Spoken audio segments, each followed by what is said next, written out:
My name is Gary, and if there's one thing I've learned the hard way, it's that you never really know what's happening right under your own roof.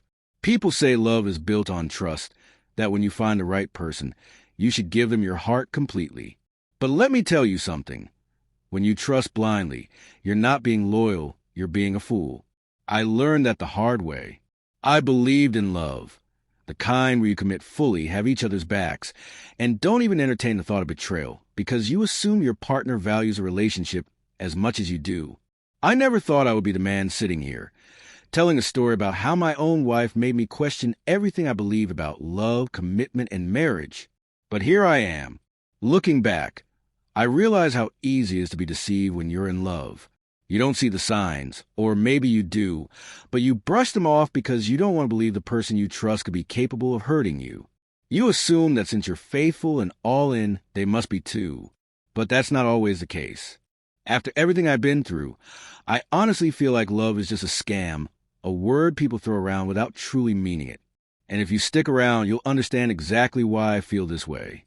I met my wife, Kimberly, when I was 30. She was 25, full of life, and at that age, I was ready to settle down, build a family, and create something solid. When I met her, everything just clicked.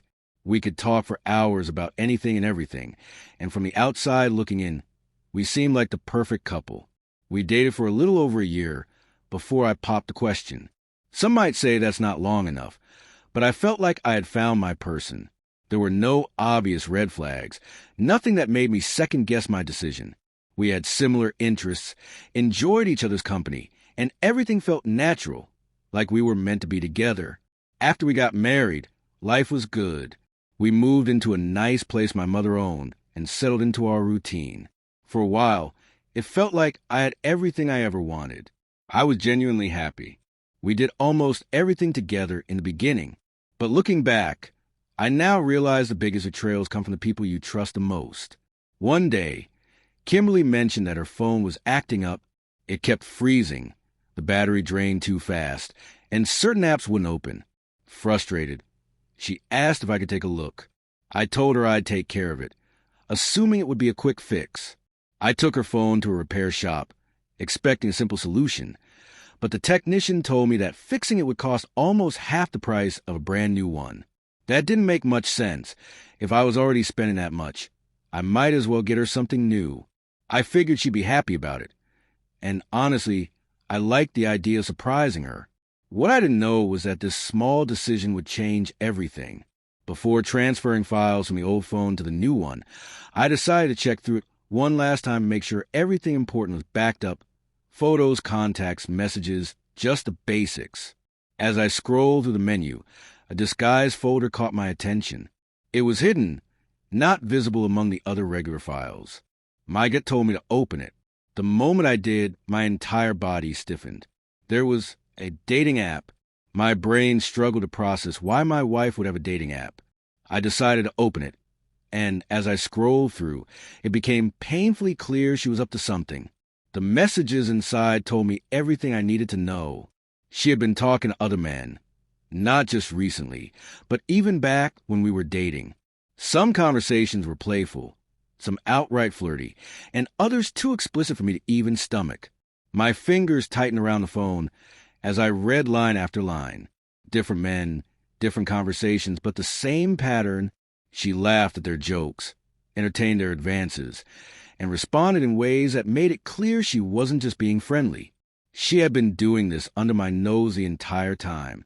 Without hesitation, I took screenshots, capturing names, dates, and the worst parts of conversations. I made sure to get everything. If she tried to lie her way out of it later, these messages would speak for themselves. Once I had what I needed, I locked the phone and handed it to the shop operator. "Go ahead with the transfer," I said, my voice steady. As the technician worked, I stood there completely zoned out. Had she always been like this? Had I been blind from the start? No matter how I turned in my head, one thing was clear. This wasn't something I could ignore. I needed to talk to her. I needed answers. By the time I got home, I had already decided how I was going to handle it. When I walked through the door, I pulled out the brand new phone and handed it to her with a small smile, watching her face closely. Her eyes lit up, and she immediately wrapped her arms around me, pressing a kiss to my cheek. "Oh my God, babe, you got me a new phone? You didn't have to." She was genuinely happy, completely unaware of what was coming next. I let her enjoy the moment for a few seconds before clearing my throat. "Yeah, I figure it was better than fixing the old one. By the way, I looked through your phone before the transfer started." My voice was calm but direct. Her smile faded an instant. "Excuse me," she said, her eyes narrowing slightly. I held her gaze. "I saw it, Kimberly. I saw the messages. You've been talking to other guys." For a second, she just stared at me, and I could see her trying to figure out how to respond. Then she scoffed. "You went to my phone? Seriously, Gary? That's an invasion of privacy. Do you not trust me?" I expected that reaction, deflection, making it about me instead of what she had done. I didn't let it shake me. "That's not the point," I said firmly. "I want to know why you have a dating profile, and why you're talking to other men." Her expression changed again. She realized I wasn't backing down. "Look, I wasn't trying to do anything serious," she mumbled. "I was just, I don't know, bored, I guess. I never actually planned to meet anyone. Do you understand how messed up this is?" I asked, my voice low but steady. "Giving attention to someone outside our marriage is how things fall apart. I don't want that happening to us." She looked at me, her eyes darting away like she couldn't handle the weight of what she had done. I took a deep breath and made my stance clear. "You need to end this. Delete it. Now." The app had to go. I needed to know this would never happen again. She nodded slowly. "Okay, I'll delete it." She pulled out her phone and, right there in front of me, uninstalled the app. I watched her do it, but something in my gut told me this wasn't over. For the next 8 months, life carried on like nothing had ever happened. After Kimberly swore she had deleted the dating app and cut off communication with those men, I tried to believe her.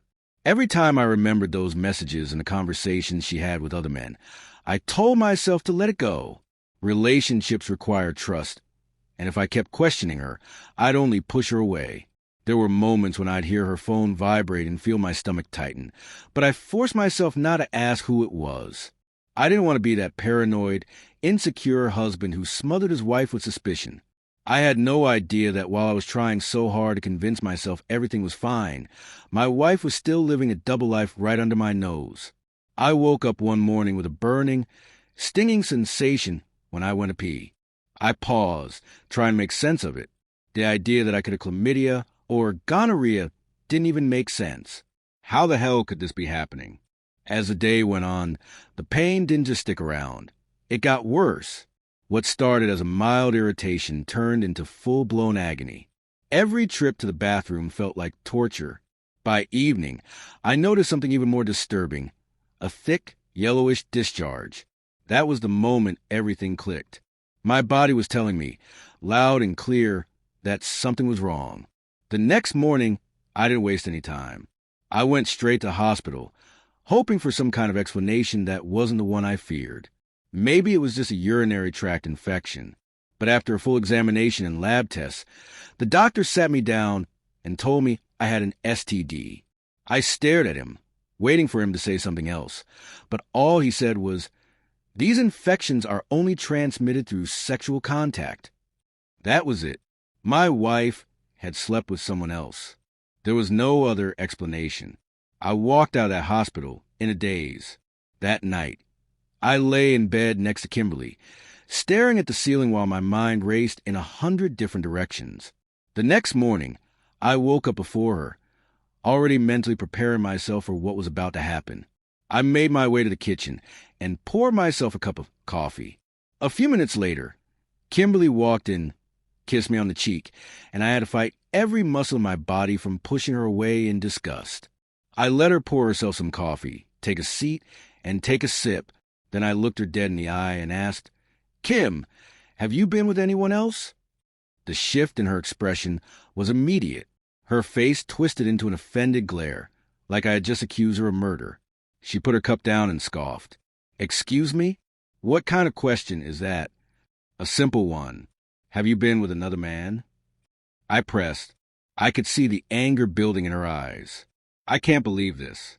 Are you seriously accusing me of cheating after everything we've been through? I didn't blink.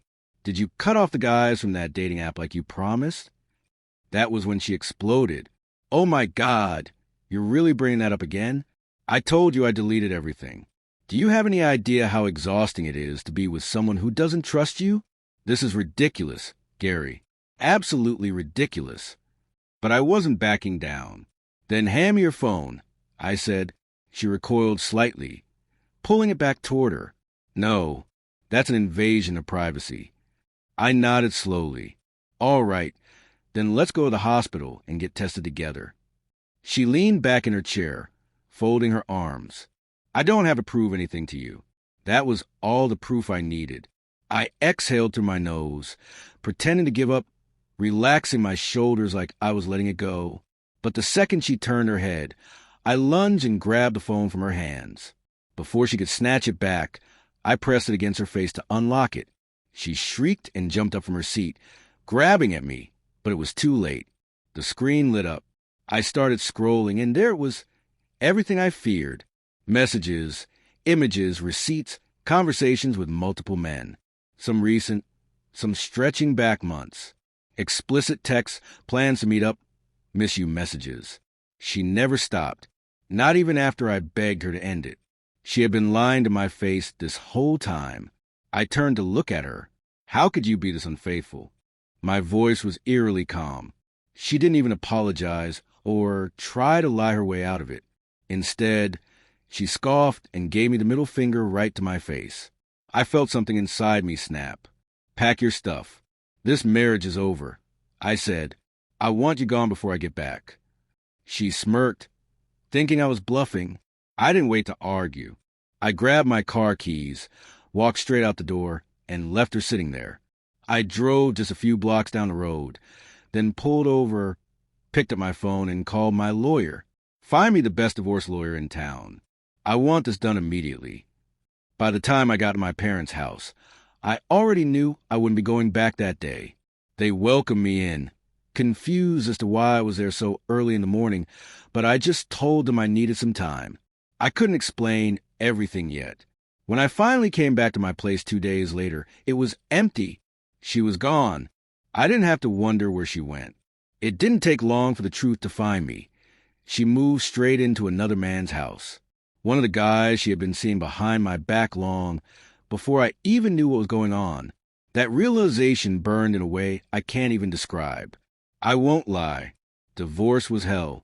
People talk about it like it's just paperwork, like it's some clean-cut process where you sign a few documents and walk away. But the reality is brutal. Divorce isn't just about legally separating from someone. It's about untangling yourself from the life you built with them.